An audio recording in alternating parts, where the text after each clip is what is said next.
Alah. Di sini toh. Tak tungguin di atas kok. Gak naik-naik. Lo kan belum makan. Kirain tadi ndak mau makan malam. Cie makan sate. Ya persiapan stamina toh. Alah. Ya kalau anaknya cepet bobok, kalau enggak ya ya sama aja, mau makan sate berstamina juga sama aja, Mas. Terus gimana ini, mau makan berdua gitu apa piye? Nah, ayo. Ini loh Mas, tadi kan buka-buka video-video kita toh. Nah, di video Kunti di rumah kita yang adik panas itu, ini ada yang berkomentar dari Sinto Sukirna. Ini gini, loh Pak, ada loh cerita tentang orang yang kesurupan parah ketika mendaki bisa disembuhkan, tapi kemudian perlu dirawat di rumah sakit cukup lama. Setelah dinyatakan sembuh, pemulihan dilanjutkan di rumah, gitu.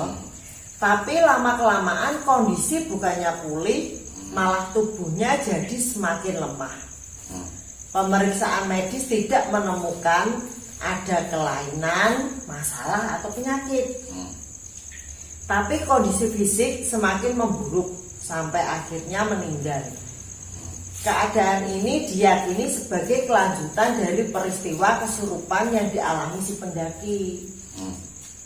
Kalau benar, berarti jin itu bisa mempengaruhi kondisi fisik manusia jauh lebih parah daripada sekedar demam tinggi. Walau alam gitu loh. Ini mungkin mengomentari jenengan bilang Kunti itu bisanya cuman bikin anak sakit panas kan gitu lah, mungkin menanggapi ini lah. Nek menurut jenengan gimana komentar dari Mas Sinto? Berarti gak jadi makan ini aku. Iya, ya gimana? Mau makan dulu terus baru ini dibahas atau gimana? Ya berarti mau tak bikin konten. Lah iya, berarti mengucapkan salam dulu. Oh iya. Berarti ini makannya nanti. Nanti. Ya, nanti suap-suapan ya. Ya. Salam lestari. Halo lah, kembali lagi di Dia Tomblok Channel. Masih bersama saya Dia dan Mas Bojo, Mas Alex Pujiwinarto. Lanjut Mas, menanggapi komentarnya Mas Sinto tadi. Ya, saya pernah mengalami mengajak seorang pendaki perempuan yang kesurupan di Merapi karena dia melanggar pantangan. Terus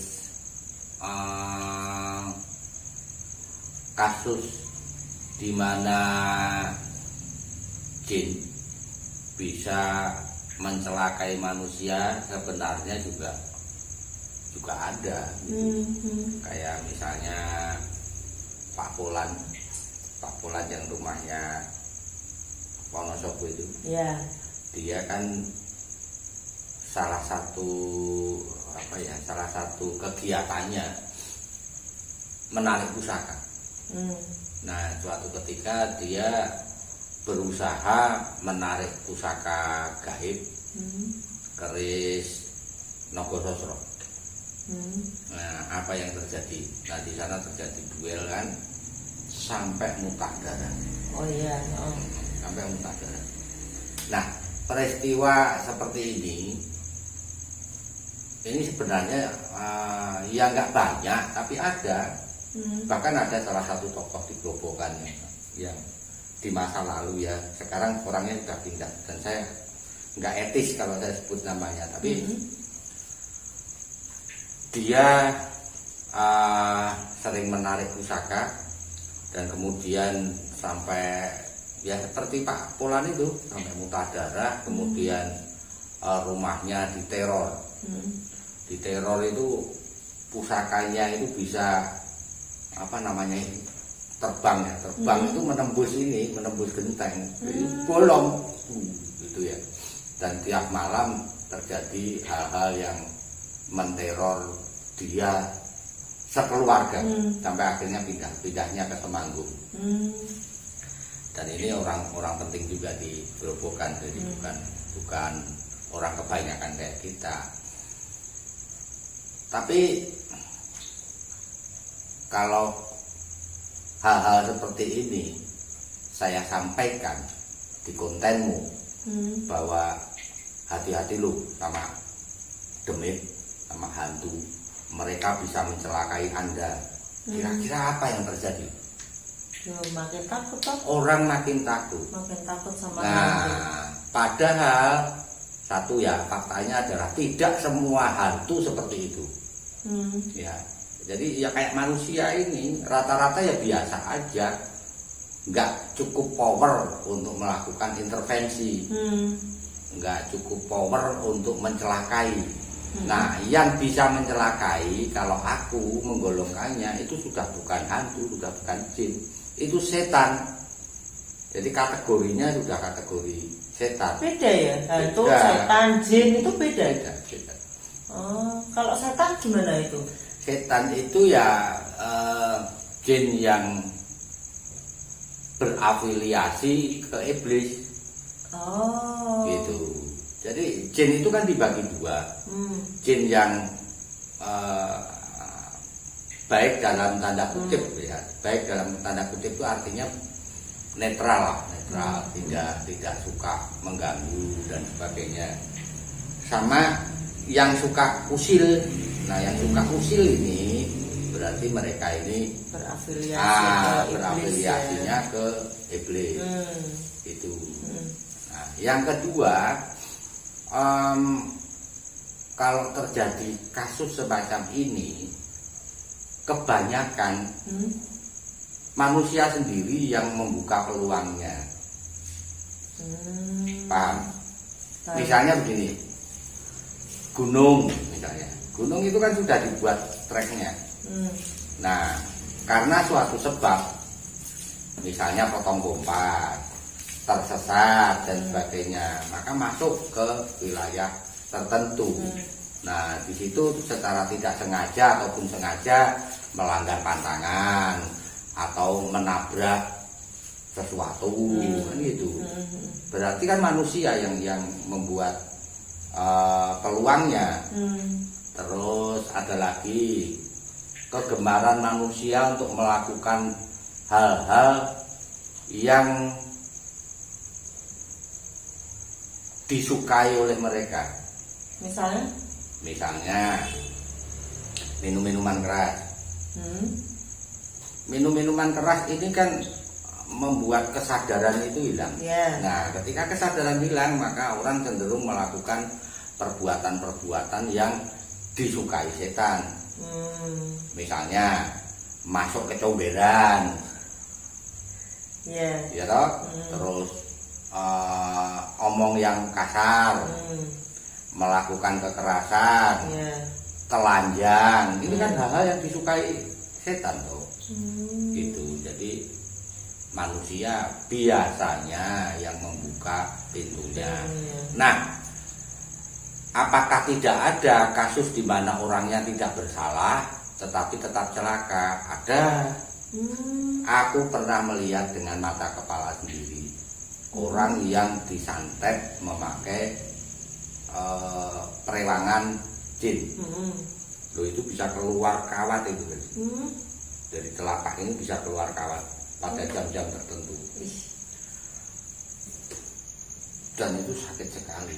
Itu padahal orangnya baik, rajin sholat, cewek lagi, gitu. Orang Semarang. Dulu sampai ke sini. Terus aku juga pernah nonton film Exorcist kalau nggak salah. Jadi ada orang kerasukan iblis dan akhirnya sampai mati. Pendetanya juga nggak bisa nolong gitu loh. Dan anak ini yang dirasuki ini justru anak yang rajin beribadah gitu loh. Nah, kalau aku melihatnya seperti ini, segala sesuatu itu terjadi atas izin Tuhan. Nah, pasti ada sesuatu di balik itu yang kita nggak tahu. Gitu. Nah, ini bagian dari kita untuk meneliti, termasuk kasus yang diceritakan Mas Tito tadi, apakah memang dunia medis nggak bisa melacak, nggak bisa menjelaskan. Dan kalau memang tidak ada penjelasan medisnya, karena memang hal gaib itu ada, ya memang harus kita terima seperti itu, gitu. Tetapi semua ini berjalan atas izin Tuhan. Aku sendiri berat loh menerima seperti itu. Bagaimana sampai sekarang kedua temanku itu nggak bisa ditemukan. Bahkan satu keping belulang pun kan nggak bisa ketemu.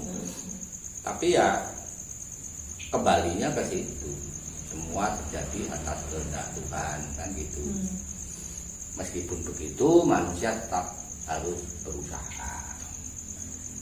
Nek menurut jenengan nih Mas, di komentarnya Mas Sinto itu, nah kan sudah dirawat, sudah dinyatakan sembuh, perawatan kan sambil jalan di rumah kan gitu. Terus kondisinya makin menurun, terus dikaitkan dengan mungkin kerasukan yang dulu kan gitu. Nah, gini, nek menurut jenengan, apakah itu memang, ini menurut analisanya jenengan nggih, apakah pernah ada kejadian seperti itu juga di pengalamannya jenengan itu loh? Terus bisa ndak itu memang sakitnya terus melemah itu karena rentetan dari kerasukannya itu? Bisa, meskipun kalau kasus seperti ini aku nggak pernah ngalamin, tetapi kan ada relevansinya dengan fakta bahwa sekali mata batinmu terbuka untuk melihat hantu, sulit untuk menutupnya lagi. Oh, kalau orang pernah kerasukan itu dia lebih gampang untuk melihat gitu toh Mas? Bukan. Orang yang sudah pernah kerasukan akan lebih gampang kerasukan. Orang yang sudah melihat hantu akan lebih gampang melihat hantu. Ya toh? Faktanya kan seperti itu. Jadi karena dia sudah pernah badannya ini sudah pernah dimasuki dan berhasil, maka lebih mudah untuk masuk di gitu loh. Oh, mungkin karena kamu tahu nggak kakaknya Dian? Itu kan gampang sekali kerasukan. Itu sudah diruqyah kayak apa, tetap aja saat-saat tertentu dia kerasukan. Dan ini dan kelihatan banget memang badannya tuh kayak ringkih gitu ya. Jadi ringkih, jadi makin lemah. Sakit-sakitan gitu ya modelnya. Berarti itu karena mungkin gini ya Mas, badannya itu karena sering dimasuki terus nggak kuat gitu. Selalu Mas itu yang rasanya itu begini, kalau kerasukan itu ya, kalau aku loh ya, aku nggak tahu kalau orang lain, rasanya tubuh kita ini terlalu sempit gitu loh. Itu rasanya itu kayak membesar. Aku kan pernah itu waktu di rumah sakit, begitu mendengar bahwa Iqbal dibawa makhluk setinggi 2 meter itu kan, udah aku langsung masuk ke kamar, pintu tak tutup. Nah itu kayak apa ya, kayak ada sesuatu yang besar masuk ke tubuhku kan gitu. Terus jadi kok iya, rasanya kan gede kayak bluk dong. Melihat orang itu kayak kecil-kecil. Ngapain ini orang-orang ini, mau apa ini? Dia ada. Terus setelah itu gimana Mas? Lemes? Oh ya, setelah ngerasa kok dimasuk itu lemes. Iya. Oh betul. Ya berarti itu Mas mungkin sudah pernah kerasukan, terus badannya kan jadi lemah, terus mungkin juga ada pengasukan lagi, cuman nggak terdeteksi gitu. Kalau itu pastinya saya nggak tahu, tetapi bahwa kerasukan itu bisa merusak tubuh, iya. Memang karena terasa sempit gitu loh. Gitu kayak pakai baju tapi sesek banget. Iya paham.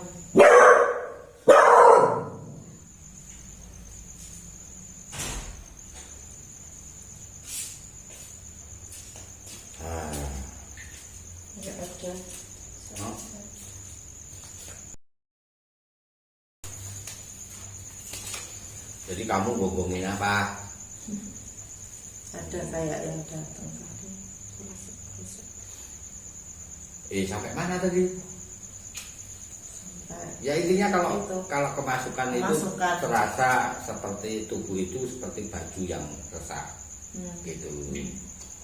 Gini, tadi kan jenengan kan bilang kalau orang yang sudah pernah kerasukan pasti dia akan lebih gampang kerasukan. Orang yang sudah pernah melihat akan lebih gampang melihat. Nah itu bisa enggak orang yang pernah kerasukan itu dia bisa melihat? Bisa. Ada orang yang kerasukan itu sebelum kerasukan dia melihat dulu. Ada yang nggak lihat apa-apa tiba-tiba dia nggak sadar gitu. Ya kalau misalnya tidak siap untuk melihat itu juga bisa menjadi teror tersendiri bagi kita ya. Itu dua hal yang berbeda ya antara kerasukan dan melihat, tetapi bisa terjadi bersama-sama gitu.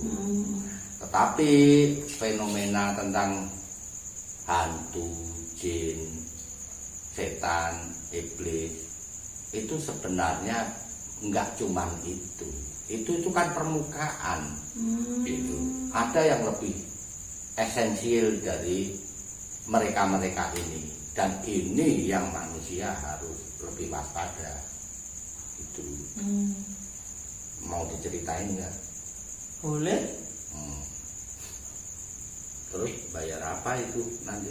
Tak cium wes. Sekarang wes tak bayar langsung dibayar di muka. Nah, nanti aja. Hah? Kalau sudah nggak bikin konten. Ini aku mau cerita nih ya. Ada dua keluarga yang hidup bertetangga. Hidup bertetangga, tinggalnya di tepi hutan. Jadi memang di tepi hutan itu hanya ada dua rumah ini. Yang satu itu adalah keluarga gembala. Jadi dia menerima titipan binatang, dalam hal ini kambing, kemudian hasilnya diparuh. Nah, keluarga yang satunya hidup sebagai petani. Nah, setelah berjalan sekian lama, si gembala ini punya hasil beberapa kambing. Nah, dari beberapa kambing ini ada satu yang sangat disukai. Seluruh keluarga menganggap binatang ini bukan sebagai ternak, tapi menjadi binatang kesayangan. Sudah kayak keluarga sendiri. Kebetulan kambing ini warnanya hitam mulus. Gitu. Nah, pada saat yang sama si keluarga petani ini sedang berbahagia karena mereka menanam kopi. Gitu. Jadi di halaman depan rumahnya itu penuh tanaman kopi yang ranum-ranum siap dipetik. Suatu sore karena keluarga gembala ini kedatangan seorang tamu dari kota yang mungkin sekali berniat menitipkan ternak, maka terpaksalah kambing-kambing ini yang dia taruh di dalam, kan kalau di desa kan biasa kambing hidup sama manusia di satu ruangan. Bangku dulu sapi. Iya. Nah, kebetulan si gembala ini belum cukup punya modal untuk membuat kandang khusus. Jadi mereka ada di ruang di barengan gitu loh, di ruang tengah gitu ya. Nah, kambing-kambing ini kemudian diikat di belakang rumah. Nah, itu kan berbatasan dengan hutan. Pada saat malam datang, ada setan yang datang. Setan tuh ya. Nah, setan ini melihat kambing-kambing itu diikat. Lalu kambing yang berwarna hitam itu ngomong sama si setan, manusia itu jahat bener.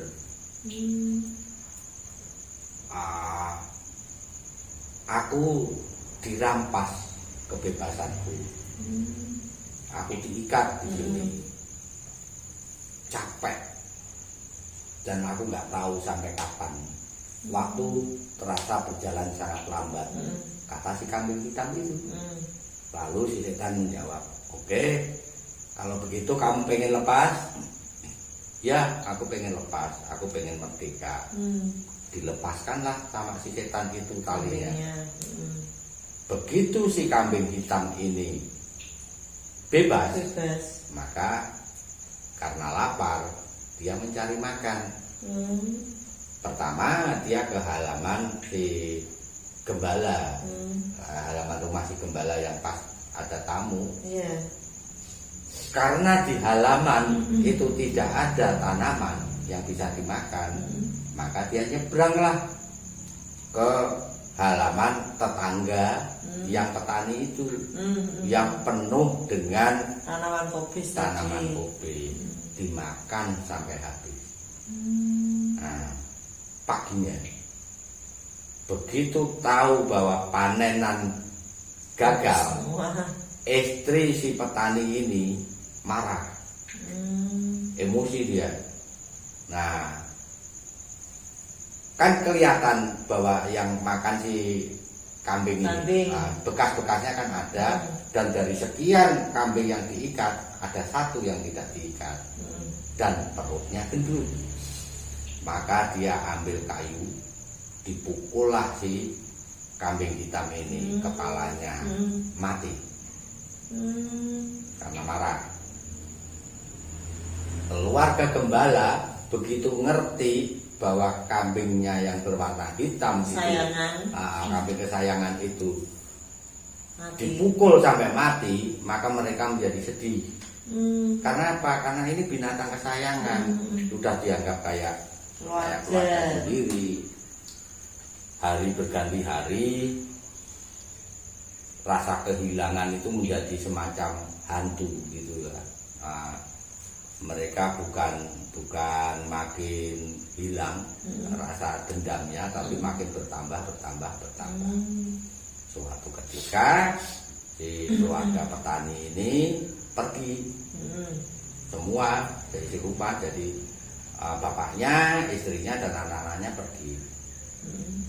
Karena marah, maka si gembala membakar rumah dari masih tinggal pergi itu. Rumah terbakar, hangus, nggak ada sisa. Karena apa? Karena memang nggak ada tetangga di situ, hanya mereka berdua. Iya.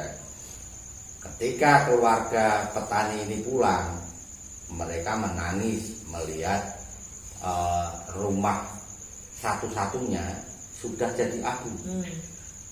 Nah, mereka pun marah, kemudian berunding. Apa yang harus dilakukan? Mereka kemudian membuat gubuk sederhana. Nah, ketika si bapak gembala ini pergi bersama anaknya untuk mencari makan buat kambing-kambingnya, maka sekeluarga petani ini datang dan menganiaya istri si gembala ini sampai meninggal.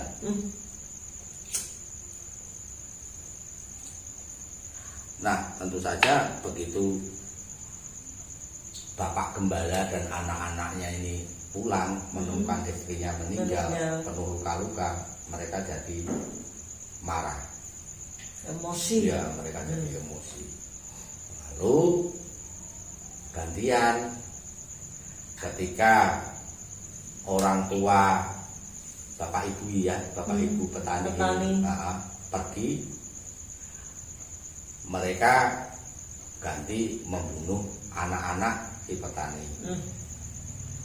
Begitu terjadi terus, saling bunuh membunuh dan makin lama makin besar gitu, makin ibarat api ini makin berkobar-kobar.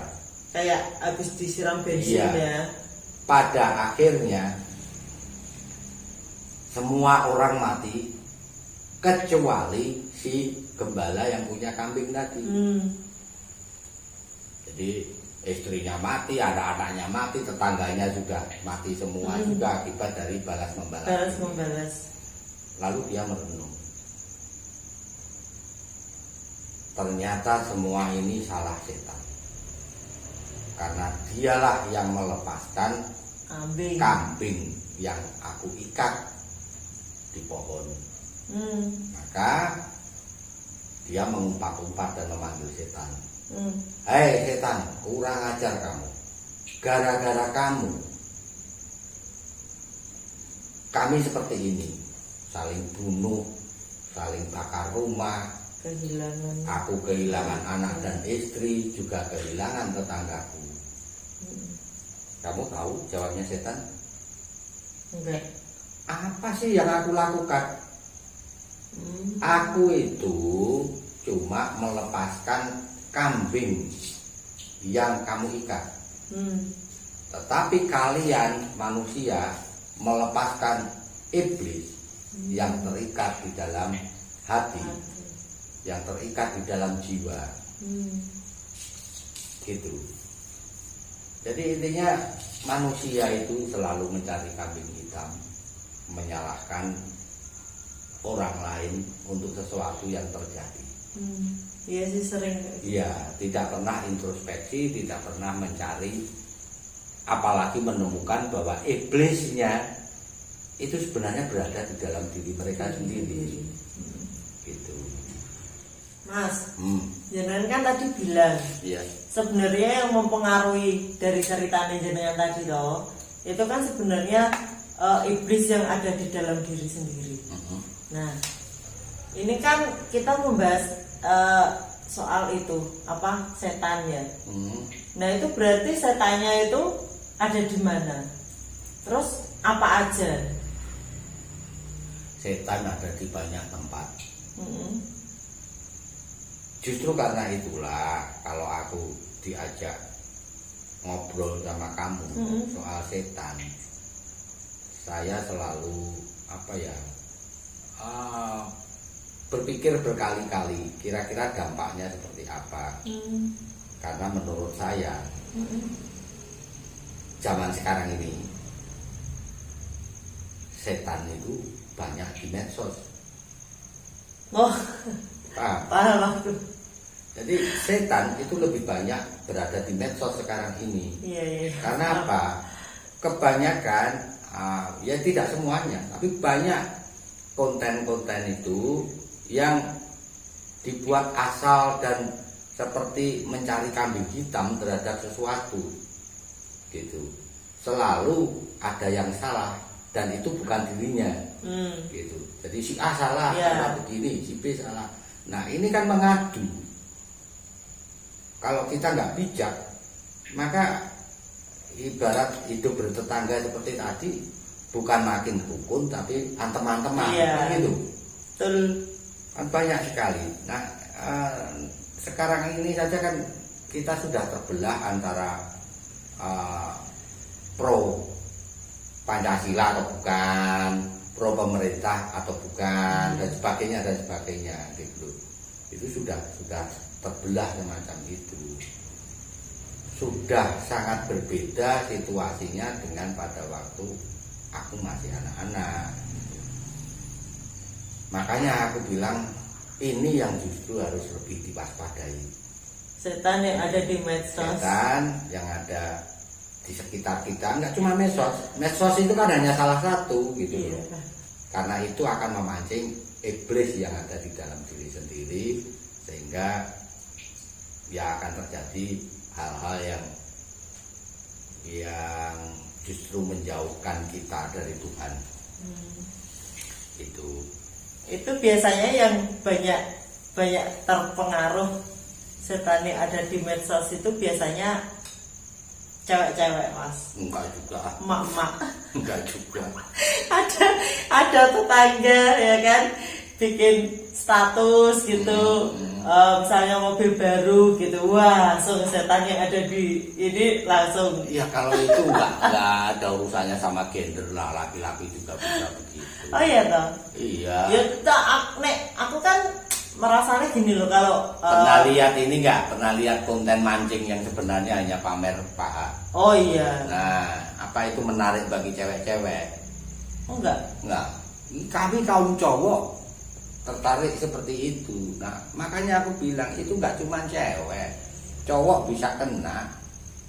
Jadi sering nonton kayak gitu. Kok malah menteleng? Lah, perkara aku nonton apa tidak? Aku kan bilang itu yang bisa kena nggak cuma cewek. Iya, Gitu. iya oke, itu yang bisa Tinggal kena ya. yang kambing hitamnya itu apa gitu. Kok bisa bilang kayak gitu, konten kayak gitu, berarti kan nonton kayak Ya pernah nonton, kalau nggak pernah nonton aku nggak bisa kasih contoh. nanti aku liatin kayak gimana. Kamu mau mancing juga? Enggak. Mancingnya sama jenengan aja. Ya, mancing gitu asik toh. Nah, kembali ke soal kambing, daripada kambing itu dihitamkan, lebih baik dibikin sate aja. Itu. Jadi sudah ini mau makan kita. Ya, sudah toh. Ya, aku tertarik yang ada itunya. Apanya? Itu yang ada lemaknya. Ini Ya. kolesterol ini. Enak loh yang itu. Sebentar.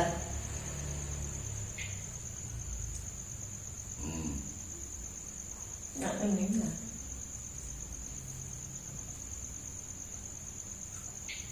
Aneh lur, yang dimakan lemahnya. Enak banget. Ini kalau kebablasan terus, kamu over kolesterol, aku jadi juga. Kamu bisa lagi kan? Makanya. Yaudah yuk, kita makan dulu. Ya, sebentar. Ya itu tadi lor ngobrol kita berdua mengenai setan.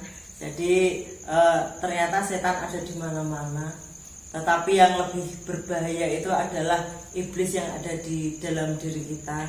Jadi kita harus bisa mengontrolnya gitu mas. Iya. Biar nggak terjadi sesuatu ya. Iya betul. Ya udah yuk kita makan ya. Ayo. Ayo. Salam lestari. Terima kasih sudah menyaksikan di Atomblak Channel. Kita suapin mas. Yuk. Bentar.